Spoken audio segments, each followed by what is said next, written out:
Olá pessoal, tudo bem? Aqui fala Alan Costa, presidente da Celepar, Companhia Paranaense de Tecnologia do Estado do Paraná, e eu deveria estar aí com vocês nesse momento fazendo essa apresentação. Mas infelizmente eu fui acometido de um daqueles fortuitos eventos que a gente não pode prever. Eu fui vítima de uma apendicite na última terça-feira, estava inclusive no interior, tive que vir para Curitiba às pressas, fui operado de terça para quarta-feira e estou até a próxima terça sob cuidados médicos, né? Eu já estou em casa, felizmente, a cirurgia foi tudo bem, mas eu não tinha condições de estar aí com vocês hoje, então para não deixar meu amigo Hudson na mão e para não deixar uma lacuna muito grande aí no evento, eu optei por gravar esse vídeo e tentar compartilhar com vocês algumas das mensagens que eu esperava poder compartilhar pessoalmente.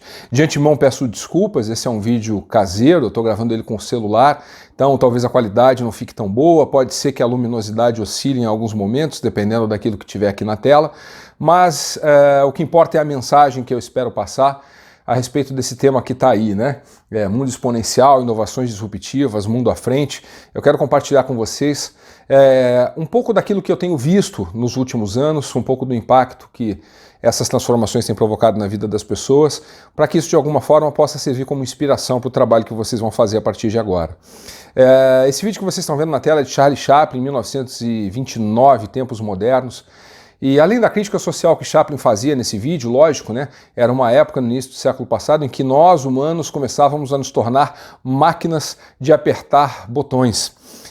Isso tem muito a ver com aquilo que se discute hoje, do medo de que a tecnologia substitui empregos, a inteligência artificial, e o que a gente tem dito é que a inteligência artificial, na verdade, vai tirar empregos que são aqueles empregos repetitivos, os empregos que demandam capacidade humana de reflexão, de processamento, que demandam a sensibilidade humana que máquina nenhuma ainda é capaz de ter. Esses não vão desaparecer, a gente pode ficar tranquilo com relação ainda. Mas o que vocês veem nesse vídeo é o máximo de tecnologia que existia naquela época, no início do século passado, em que as empresas começavam a adotar aquilo que se convencionou chamar de métricas de tempo e movimento, né? A gente começou a ver as empresas muito preocupadas com o tempo, com o movimento, com a forma como as coisas eram controladas, e isso era tudo que existia de tecnologia. Essa é uma época em que o mundo era um mundo linear, né? Vocês podem ver aqui no slide que está na tela, né? Era um mundo em que as coisas aconteciam de uma maneira linear, de uma maneira previsível. Se você montasse uma empresa hoje, daqui a algum tempo, você sabia exatamente aonde essa empresa ia chegar, você sabia exatamente qual era a possibilidade que essa empresa tinha que crescer, de fazer negócios, de evoluir, porque o mundo era um mundo previsível. Mas no meio do caminho apareceu um negócio chamado tecnologia. E aí a gente pode imaginar que tecnologia já existe há muito tempo, afinal de contas aquilo que aparece no vídeo do Chaplin também era tecnologia. Mas a tecnologia da qual nós estamos falando aqui é uma tecnologia que está amplamente disponível, é uma tecnologia que está cada vez mais barata, cada vez mais acessível para todo mundo. Eu costumo, quando conto essa história, dizer: meu pai tem 90 anos, e meu pai usa Facebook cotidianamente. A tecnologia está na mão das pessoas, a tecnologia é hoje usada por qualquer pessoa, independente de classe social, de idade. Os smartphones se baratearam e eu costumo brincar, né, quando conto essa história. Minha mãe sempre fumou muito, ela parou de fumar quando meu filho nasceu, há 17 anos atrás, meu filho mais velho, Luca. Mas o resto da vida toda ela fumou, e ela conta que começou a fumar porque foi uma brincadeira que ela fazia com meu pai meio que fumava, ela resolveu fumar, e meu pai parou de fumar e ela nunca na vida conseguiu largar o cigarro. E ela conta que ela percebeu que ela estava de fato viciada em cigarro quando ela se deu conta de que a primeira coisa que ela fazia quando acordava era acender um cigarro. A última coisa que ela fazia antes de dormir era acender um cigarro. Ela percebeu que ela começou a acordar à noite, às vezes, para fumar. E no auge do vício, ela percebeu quando ela tinha que ficar 1 hora, 2 horas, em que ela sabia que ela não ia poder fumar, ela começava a tremer, ela começava a ter crise de ansiedade. E aí ela percebeu que ela estava viciada em cigarro. E aí eu pergunto para vocês agora, né? Qual é a última coisa que você faz antes de dormir? Será que não é dar aquela conferida na rede social, no que está acontecendo no mundo através do seu smartphone? Será que a primeira coisa que você faz a hora que acorda não é também dar uma olhadinha lá no smartphone, até para desligar o despertador que na maioria das vezes nos acorda estando no smartphone? Será que quando a gente perde o sono durante a noite, o remédio que a gente encontra não é consultar o smartphone para mais uma vez ver as mídias sociais? E, por exemplo, agora nós estamos num evento e você provavelmente não está podendo usar o teu celular. Será que se ele estiver aí no bolso ou na bolsa e ele começar a vibrar, não vai começar a dar uma crise de ansiedade do tipo, caramba, será que está acontecendo alguma coisa? O que está chegando aqui no meu celular? Eu preciso dar uma olhada. Pois é, eu gosto desse exemplo porque ele mostra pra gente o quão viciados em tecnologias nós também estamos. É dessa tecnologia que eu estou falando, ela está onipresente na mão de todas as pessoas. E o que essa tecnologia fez foi pegar aquela curva linear e transformar essa curva linear numa curva exponencial, uma curva cujo crescimento é vertiginoso. Foi isso que transformou esse mundo que a gente está vivendo num mundo que é um mundo de velocidade. Muitas vezes, quando a gente fala de inovação e de tecnologia, a gente acha que aquilo que a gente aprendeu não serve mais para nada, que os negócios estão diferentes, que as empresas estão diferentes. Essa é uma verdade parcial, porque, na verdade, tudo aquilo que a gente aprendeu continua funcionando. Uma empresa continua sendo uma empresa, um cliente continua sendo um cliente, resultado continua sendo resultado. A única diferença é que a tecnologia acelerou as coisas. As coisas estão muito mais rápidas do que eram antes. E a gente tem que se dar conta da profundidade do impacto que essa aceleração tem provocado nos negócios. É esta aceleração que tem feito com que fenômenos como o que eu vou mostrar para vocês aqui agora aconteçam. Esse quadro que está na tela, espero que vocês estejam conseguindo ver bem, é um quadro que mostra empresas ao redor do mundo que foram avaliadas num valor que é um parâmetro de mercado de $1 bilhão. A gente chama essas empresas de unicórnio. Empresas que foram fundadas e que no intervalo de tempo inferior a 3 anos chegaram a valer $1 bilhão. Para se ter uma referência, né, uma empresa como a Harley Davidson, que é uma marca centenária, ela demorou 64 anos para valer $1 bilhão. Quando a gente chega na Nike ou na Starbucks, que são marcas mais recentes, elas demoraram 24 anos para valer $1 bilhão. Todas as empresas que estão aqui chegaram a valer $1 bilhão em menos de 3 anos. Desde 2011, a gente tem algumas empresas aqui como o Airbnb, que provavelmente muitos de vocês conhecem, o Dropbox, muitos conhecem, o Spotify, que provavelmente muitos usam para consumir música. A gente tem aqui em 2013 o Uber, né? Mas dá uma olhada no que acontece com esse gráfico depois de 2013. Isso que vocês veem na tela vai de 2011 a 2013. Dá uma olhada no que acontece depois de 2013 e como é o comportamento desse mercado. Provavelmente vocês não vão conseguir ver com detalhe, mas dá para ver que essa nuvem está absolutamente populada, densamente populada por empresas que foram lançadas e passaram no intervalo de tempo inferior a 3 anos a valer mais de $1 bilhão. A empresa que fez isso mais rápido foi o Slack, que chegou a valer $1 bilhão em 3 meses depois de começar a ser vendido em bolsa. Percebe como a aceleração ela é cada vez maior e cada vez mais vertiginosa? Isso acontece porque a tecnologia, essa que está mais barata, que está nas nossas mãos, é a tecnologia que nós chamamos de tecnologia disruptiva. A gente hoje fala de drones, fala de inteligência artificial. A gente acha que a inteligência artificial está lá fora, que isso vai demorar muito para chegar. Todo mundo que usa o Waze ou que usa Google Maps para encontrar um endereço está utilizando inteligência artificial cotidianamente. Aí dentro tem inteligência artificial. Quando a gente faz uma busca no Google para saber algo sobre algum assunto, sobre alguma pessoa, a gente está utilizando inteligência artificial. Isso está aí dentro embutido, ou seja, isso está nas nossas casas. A gente não tem muito como fugir disso. E isso está alterando completamente a forma como a gente vive, a forma como as pessoas vivem. Isso está alterando o comportamento das pessoas. E talvez esse seja o aspecto mais importante e sobre o qual a gente tem que debruçar maior atenção. Esse vídeo que vocês estão vendo é da Amazon Go, uma loja criada pela Amazon, que é a maior empresa de comércio eletrônico do mundo, em que as pessoas compram o que querem e não precisam passar por um caixa. Tudo é feito de maneira automática, tudo é feito de maneira eletrônica, ou seja, as pessoas estão mudando a forma como elas consomem, as pessoas estão mudando a forma como elas comem. Algumas das startups mais valiosas do mundo hoje são startups que estão criando isso aqui, Impossible Burger e Beyond Meat. São startups que estão criando carne que não é carne. Eu não estou falando, é claro, daqueles bifes de soja que a gente consumia antigamente. A gente não, porque eu nunca tive coragem de colocar isso na boca. Mas acreditem, essa carne que a Impossible Burger e a Beyond Meat produzem são carnes que têm gosto de carne, textura de carne, aparência de carne, cheiro de carne, e elas sangram como carne, e não é por acaso que essas startups estão hoje entre as mais valiosas do mundo, mudando a forma como as pessoas se alimentam. As pessoas que gostam de sushi, por exemplo, vão poder muito em breve fazer coisas como isso que está nesse slide aqui. No começo do ano, eu tive num evento chamado South by Southwest em Austin, um dos maiores eventos do mundo da área de inovação, da área de tecnologia, e num dos corredores da feira, isso aqui estava em demonstração. Isso não é uma tecnologia do futuro, isso é uma tecnologia do passado, é algo que já aconteceu. Nós estamos falando aqui de uma máquina que é uma impressora 3D que imprime sushi. Imagine que maravilha você ter uma impressora em casa que imprime sushi para você a hora que você quiser. Isso não é um sonho do futuro, isso é algo que já existe. E a próxima versão dessa impressora, ela não vai só imprimir sushi.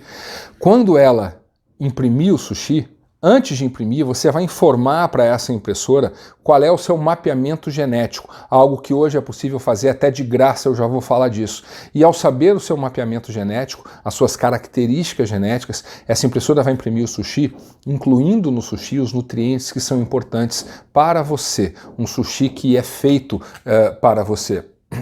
A forma como as pessoas consomem os alimentos vão se alterar radicalmente, por exemplo, pela criação de fazendas verticais. Isso é algo que a Amazon já tem em alguns lugares nos Estados Unidos. O que é uma fazenda vertical? Ao invés de você ter grandes áreas de plantação no interior, nas grandes fazendas, você pode ter um prédio no centro de uma cidade produzindo em andares, em larga escala, alimento.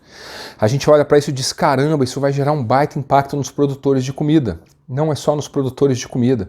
Isso vai gerar um baita impacto na cadeia de distribuição. Se eu produzo alimento no centro das cidades, eu não vou precisar ter caminhões transportando esses alimentos. Eu não vou precisar ter centrais de distribuição que atuam como elo de ligação entre o produtor e as pessoas. Em última análise, eu não vou precisar ter mercados, porque isso vai ser entregue direto dessas fazendas verticais na casa do consumidor, o alimento mais fresco possível e imaginável, e essa entrega provavelmente sendo feita por drones. A gente hoje fala de assistentes inteligentes, a gente tem a Siri no celular, a gente tem a Alexa da Amazon, eu tenho uma delas aqui, deixa eu ver se eu consigo alcançar. Isso aqui é uma assistente digital pequenininha, uma caixinha que está ali, e eu falo com ela, ela me entende, ela interage comigo, ela me ajuda num monte de coisa.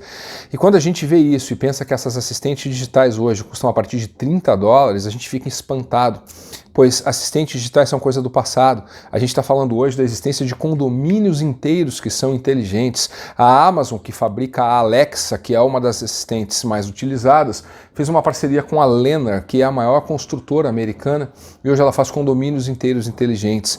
Quando você compra uma casa como essa, não existe fechadura. A casa reconhece você pela sua impressão facial. Cada um de nós temos uma impressão facial, uma impressão vocal que é similar à nossa impressão digital.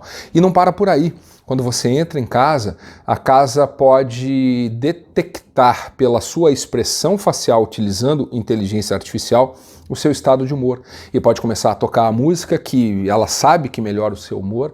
Pode te fazer ofertas como, por exemplo, Alan, percebi que você está meio chateado hoje. Que tal se eu encomendar aquele pack de cerveja da sua marca preferida para que ela seja entregue aqui em 15 minutos? É desse tipo de tecnologia que nós estamos falando quando falamos de casas inteligentes.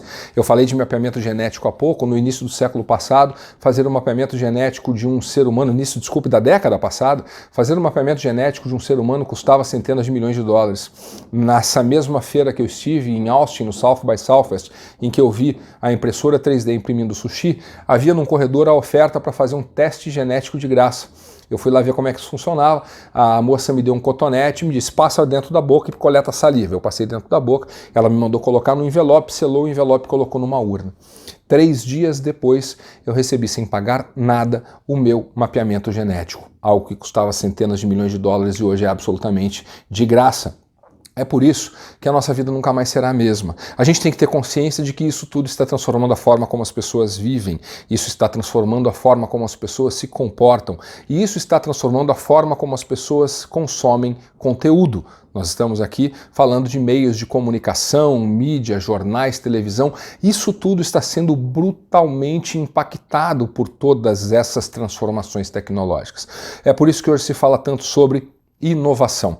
E aí vocês estão vendo aqui na tela, sexo na adolescência. Pera aí, Alan, será que o remédio que você está tomando por causa da cirurgia deixou você com as ideias meio atabalhoadas? O que sexo na adolescência tem a ver com inovação? Sexo na adolescência tem tudo a ver com inovação por uma razão muito simples. Você que está me assistindo agora provavelmente se lembra de algum momento da vida ter chegado na adolescência, todos nós passamos por isso. E quando a gente chega na adolescência, a gente percebe que sexo se torna um assunto comum e recorrente. A gente descobre o sexo, e aí no recreio, na escola, todo mundo fala de sexo, na lanchonete à noite todo mundo fala de sexo, no telefone os amigos, as amigas, nas rodinhas, todo mundo só fala de sexo. Entretanto, embora todo mundo fale de sexo, a grande verdade é que ninguém está fazendo aquilo que está falando, e aqueles que dizem que fazem, das duas uma, ou estão mentindo, ou não têm a menor ideia daquilo que estão fazendo. É por isso que inovação se assemelha de alguma maneira a sexo na adolescência. Muita gente fala sobre inovação, mas ninguém está praticando inovação da maneira correta, da maneira como isso tem que acontecer. E aqueles que falam que estão fazendo inovação, na maioria das vezes, não têm a menor ideia do que estão fazendo, não estão fazendo direito. Por isso, a analogia entre sexo na adolescência e inovação. Então, por onde é que a gente pode começar a desmistificar essa ideia de inovação? Eu tenho 3 conceitos para compartilhar com vocês. O primeiro deles é falar sobre a motivação para se empreender. A gente não pode falar sobre a motivação para se inovar. A gente não pode falar de inovação só porque está na moda, até porque tudo que está na moda coloca a gente em situação de ridículo. Se você tem mais de 30 e poucos anos, você se lembra que na década de 80, década de 90 principalmente, nós usamos um negócio chamado calça semi-bag, lembra disso? Cara, aquilo era a coisa mais ridícula do mundo. Quando a gente vê foto da gente usando calça semi-bag, que para os mais jovens era uma calça que ficava mais ou menos aqui na altura do peito, né? Era lá em cima no umbigo, um negócio horroroso, parecia uma calça de palhaço, mas todo mundo usava isso. Sabe por que todo mundo usava? Porque era moda. Quando a gente cai na esparrela de fazer aquilo que está na moda, a gente corre maior risco de pagar mico. Então, inovar não pode ser porque está na moda, a gente tem que ter motivação correta para fazer isso. Segundo aspecto sobre inovação sobre o qual eu quero falar é sobre mentalidade. Inovação não é sobre tecnologia. A gente fala muito de tecnologia porque a tecnologia é o que facilita a inovação. Mas inovação, em última análise, não é sobre tecnologia. Inovação é sobre mentalidade. Você com certeza já ouviu falar no Vale do Silício. O Vale do Silício não é o Vale do Silício porque as pessoas têm alguma coisa diferente na água, porque as pessoas comem alguma coisa diferente, porque o ar é diferente, nada disso. O Vale do Silício, todo mundo que vai lá para visitar volta com essa percepção. O Vale do Silício é o Vale do Silício, a região mais inovadora do mundo, por causa da mentalidade das pessoas que moram lá. E por último, eu quero rapidamente falar sobre cultura, porque cultura hoje dentro das empresas é a única coisa que não pode ser copiada. Todo o resto pode ser copiado. E uma cultura orientada à inovação é o primeiro passo para fazer com que as nossas empresas consigam ser inovadoras. Então vamos falar sobre motivação. Por que inovar, né? Então, se não é porque está na moda, por que inovar? Eu tenho no próximo slide, vocês vão ver em alguns segundos, dezenas de razões pelas quais a gente tem que pensar em inovação. Qualquer uma dessas razões serve como motivação para o processo de inovação. Está aqui. É o cliente. Quando a gente fala de inovação, a única coisa que tem que ter por trás dessa motivação, desse impulso inovador é o cliente. Vamos falar de veículos de mídia. Por que um veículo de mídia, um jornal, um rádio, uma televisão tem que pensar em inovar? Porque o cliente mudou. A gente não consome mais conteúdo da forma como a gente consumia antes. Eu fiquei internado de terça para quarta-feira no hospital por causa da cirurgia e tinha lá uma televisão super legal no quarto e tal que não me serviu para nada. Até algum tempo atrás, aquilo era um diferencial. Hoje em dia, todo o conteúdo que eu consumi durante o período que tive no hospital, e eu consumi bastante, eu consumi através do meu smartphone. Eu assisti séries do Netflix, eu assisti filmes da Amazon, eu li livros no meu Kindle. Portanto, se a gente quer continuar tendo cliente, a gente precisa entender que esse cliente mudou, né? A segunda coisa é a questão da mentalidade. Eu gosto de falar muito quando falo de mentalidade, sobre aquilo que eu chamo de transformação do modelo mental. Eu espero que vocês consigam ver essa charge que está na tela. Essa charge mostra o seguinte: a gente tem uma galinhazinha aqui, está olhando para o quadro de um jogador de futebol. Esse quadro tem um jogador de futebol agachado em cima de uma bola. E a galinha imagina que do quadro do jogador, que daquela bola, daquele quadro na qual o jogador de futebol está agachado, vai sair uma miniatura daquele jogador de futebol. Por que é que a galinha enxerga isso? Porque esse é o modelo mental da galinha. Quando a gente fala de modelo mental, e está na moda falar disso, né?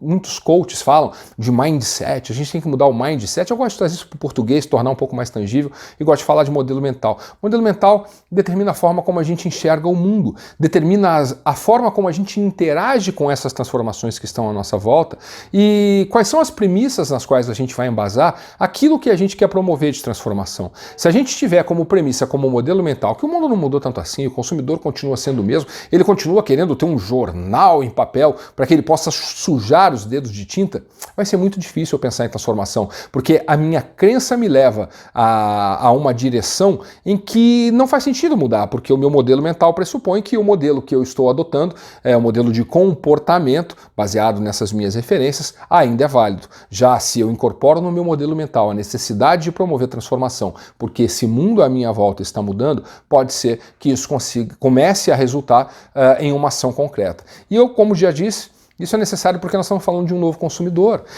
Esse consumidor é o tipo de consumidor que faz com que esse tipo de notícia aqui apareça. Não sei se está claro para vocês mais uma vez aí na tela, mas essa é uma manchete que foi publicada em 18 de abril de 2017. Ela diz o seguinte: menino de 8 anos dirige até o McDonald's depois de aprender a dirigir no YouTube. Parece manchete do sensacionalista.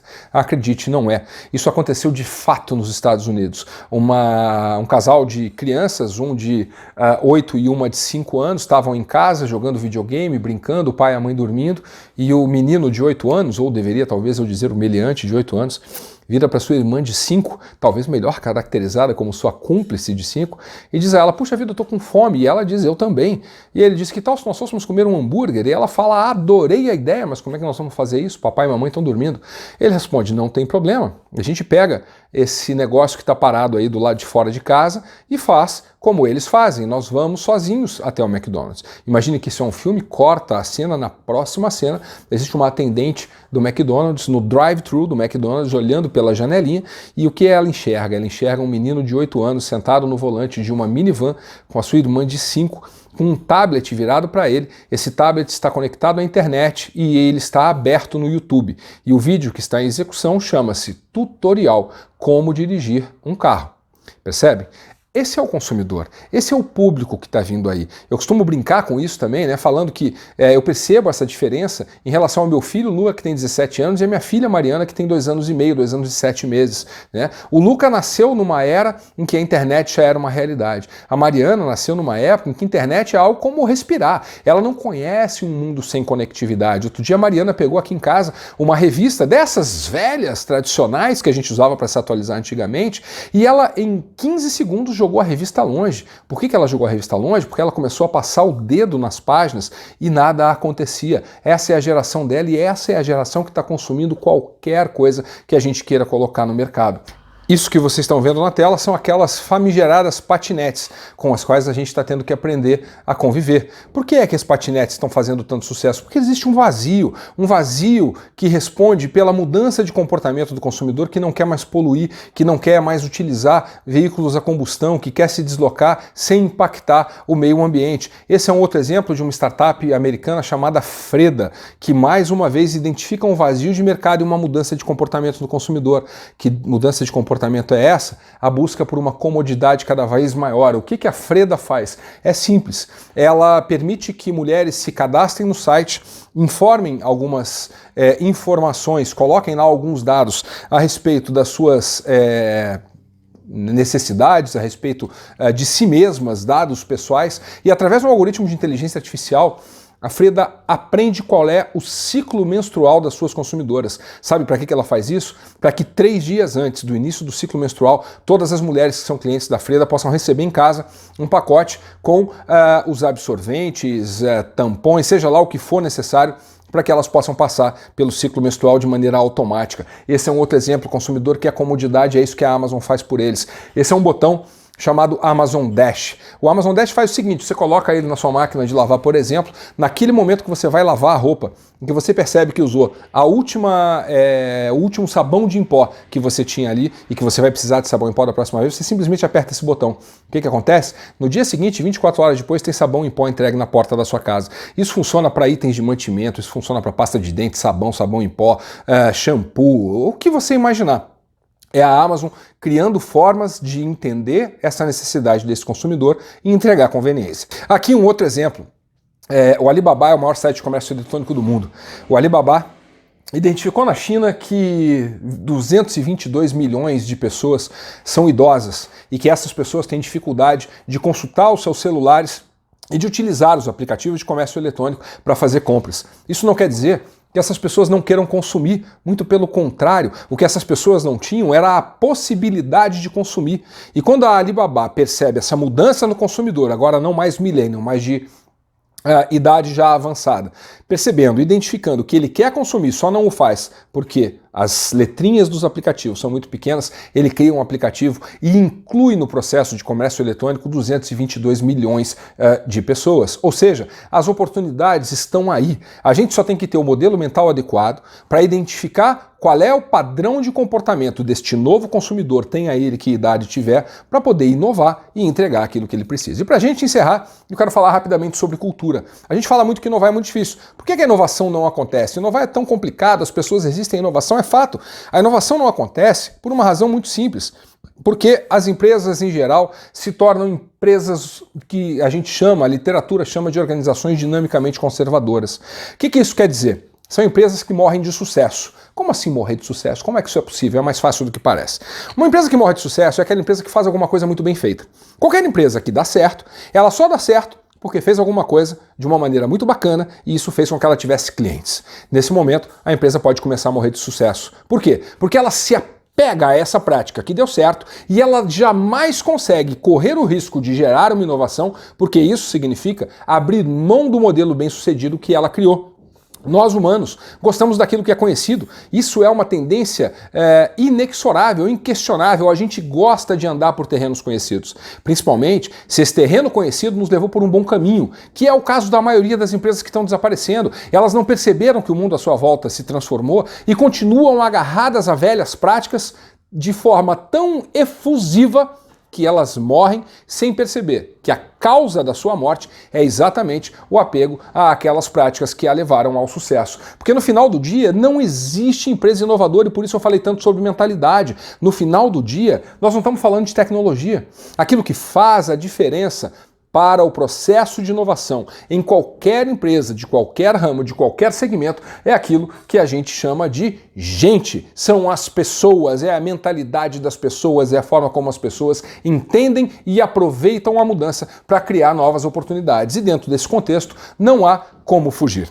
Vocês que me assistem nesse momento são os grandes responsáveis por promover essa transformação, porque no final do dia é o líder que molda a cultura de uma empresa, é o líder que dá o tom da inovação, tendo coerência naquilo que fala e naquilo que faz. Eu costumo brincar, para contar uma última história antes da gente encerrar, que minha mãe, como eu já disse, fumou muito e ela fumou durante a minha gravidez também. Quando ela ficou grávida de mim, ela conta que foi ao médico e o médico disse a ela: Dona Ruth, a senhora não pode fumar desse jeito, a senhora está grávida, então eu vou deixar a senhora fumar 2 cigarros por dia, naquela época, 47 anos atrás, mais permissiva. E ela ficou feliz da vida, porque então não ia precisar parar de fumar. Só que ela, meio atordoada, meio ansiosa com a informação, conta que só conseguiu registrar o número 2. E aí ela passou a gravidez inteira fumando 2 carteiras de cigarro por dia. Por isso que eu digo, Deus protege as criancinhas, os bêbados e os filhos de mãe fumante. Muito bem. Ela conta que quando eu nasci um bebê grande, enorme, bonito e tal, careca até os 2 anos. Eu não sei como é que um bebê careca até os 2 anos pode ser bonito. Isso é o amor de mãe. Mas ela conta que andava comigo pela rua e as pessoas paravam e olhavam: nossa, que bebê lindo, como ele é grande, que idade ele tem? 1 ano. E ela dizia toda orgulhosa: não, ele tem só 6 ou 7 meses. E as pessoas se impressionavam e perguntavam: Dona Ruth, que coisa impressionante, o que a senhora dá para esse menino? É fermento? E ela dizia toda orgulhosa: não, é nicotina. Essa é minha mãe. Mas muito bem, eu cresci, cheguei à adolescência e minha mãe, muito zelosa, me ensinou que fumar faz mal. Ela sempre me disse: Alan, jamais fume na sua vida, mas ela fazia isso com o cigarro entre os dedos. Consequência disso, quando eu cheguei à adolescência, é óbvio que eu fui fumar, porque, com o perdão da expressão, eu estou cagando e andando para o que minha mãe fala, o que me interessa é aquilo que ela faz. Nas nossas empresas funciona exatamente do mesmo jeito. As pessoas não estão preocupadas com aquilo que nós falamos, as pessoas estão preocupadas com aquilo que nós fazemos, e é esse comportamento que será imitado, que será copiado por todas as pessoas. Se nós queremos desenvolver processos inovadores que levem nossa empresa na direção dessas mudanças, não temos outra alternativa. Temos que nos comportar dessa forma, porque no final do dia, nós estamos falando aqui, ao longo desses quase 30 minutos que eu passei com vocês, a respeito de escolhas. São as nossas escolhas que definem qual é a nossa probabilidade de ter sucesso. São as nossas escolhas que definem se nós vamos entender a tecnologia como uma ameaça ou como uma oportunidade. A grande vantagem é que hoje nós já podemos aprender com alguma história. Aqueles que encaram a tecnologia como uma ameaça, inequivocamente estão morrendo e ficando pelo caminho. Já aqueles que encaram a tecnologia como uma oportunidade para promover autênticas transformações nos seus negócios estão indo muito bem, obrigado, e prosperando. E esse eu desejo que seja o caminho que vocês escolham e encontrem para tornar os seus negócios cada vez mais prósperos no futuro breve e no futuro distante, criando empresas que sejam longínquas, duradouras, perenes e que possam ter condições de caminhar na direção da construção de um legado. Obrigado por estarem comigo, mais uma vez peço desculpas por não ter estado aí com vocês, mas espero que essas ideias sejam úteis para que vocês possam desenvolver o resto dos trabalhos que virá agora na sequência. Um grande abraço e até a próxima.